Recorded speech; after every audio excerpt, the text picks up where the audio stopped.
sind hier bei Therapy Talk mit dem wunderbaren Eugene von Gogol Bordello und werden ihn jetzt beidseitig befragen. Hi Eugene, nice to have you here on our little therapy bench.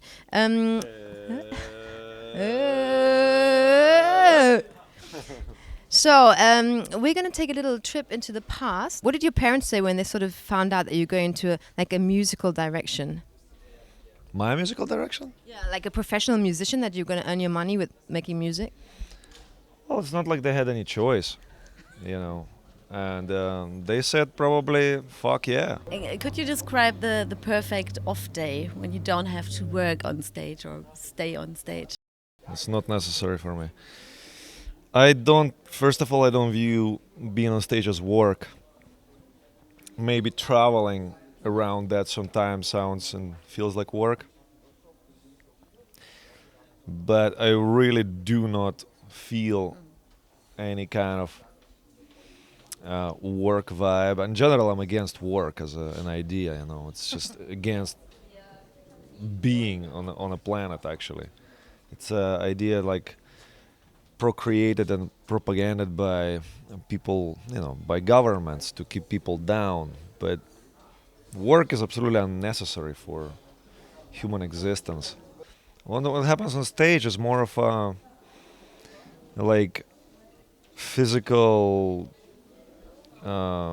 definitely not mental, physical and kind of spiritual condition, you know.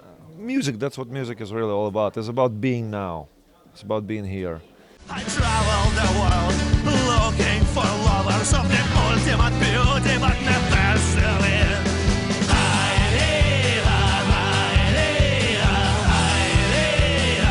I am a wanderlust king. I stay on the run. Everybody says like the first woman in your life is a very special woman. Can you remember what your parents said when you came home with your first love? Actually, that never happened because I was invited by girls into their, you know, dormitories, and I kind of like that kind of rock climbing into the windows kind of sport. Wow. And I was very popular with that, you know, like I came to girls' school with a guitar and, you know, I would stay with one girl and all other girls suddenly would come and borrow pencils and, you know, borrow different things that they don't need. That's kind of, I started thinking like, I'm gonna kind of like that kind of professional musician thing. Yeah, it's always good to get girls, right? I don't know, is it? I mean, it's a scientific fact, no? Not only women, but guys too.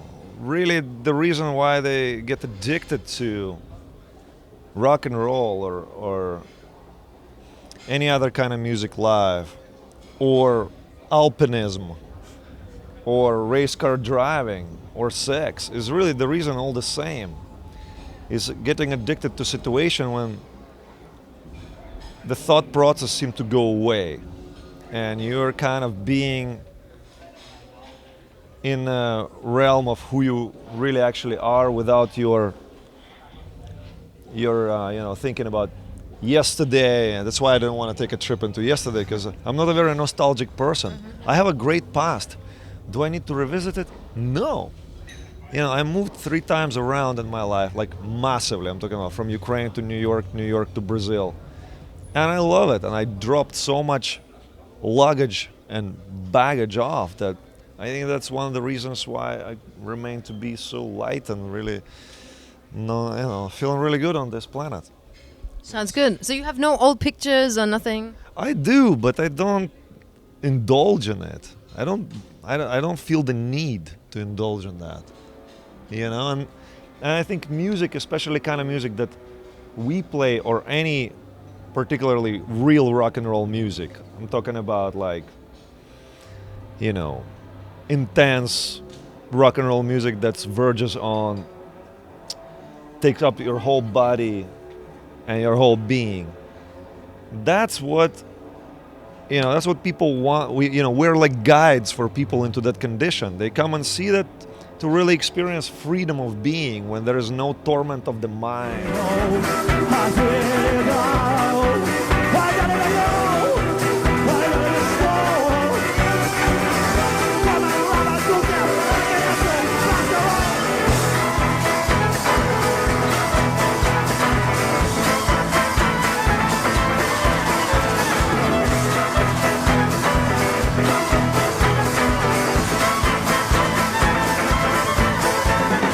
I encountered this several times. If you talk to like real Chinese masters or Japanese masters of like kung fu or qigong or aikido, a lot of them love punk rock.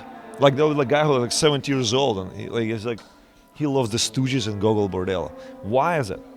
Because those guys live on a very high energetic level, and naturally that's the kind of music they find, you know. I mean, that's normal for them to experience that kind of intense music and be like, yeah. How many European people who are past 70 years old can relate to that? None. Because they're already so down and worn out by that age. It's wrong. But I mean, it's a The very. whole lifestyle is wrong. But isn't it out of a very luxurious position that you have? Because you're earning money with your music, but like for the normal people, they have a family. How are they gonna, finance it if they don't do their 9 to 5? So you're talking about like I was 18 years old and they just gave me a bunch of money and said, here you go be a rock star. It's like, it's not how it was. I didn't see any money until like 3 years ago. Yeah, and I'm 39. It's about what you really want to do. And nobody holds anybody gun to anybody's head to have a family when you're 21 years old, And what are you going to teach your kids when you're like 25? You don't know anything. What's the message you're going to pass on? Zero. That's true. You were talking about this level thing. Is there another level you want to be, coming up to or reaching? Because you sound like you're very happy what's happening now. Is there anything you're looking forward to? It's always developing. I mean, but I learned not to plan anything really, because like 4 years ago I was living in New York and I thought that's the shit, that's like, I was like pissed off that I was not born in New York and that I wasn't living there before and that I'm not all that. But then I met a girl and I went to Brazil and then I moved all my stuff to Brazil and then I fell in love with the rest of the country. And now I go to New York once in 3 months and that's plenty for me. Was I planning on that? No. But what needs to happen, will happen. It's just, you gotta trust in a kind of process of life, I think, a little more.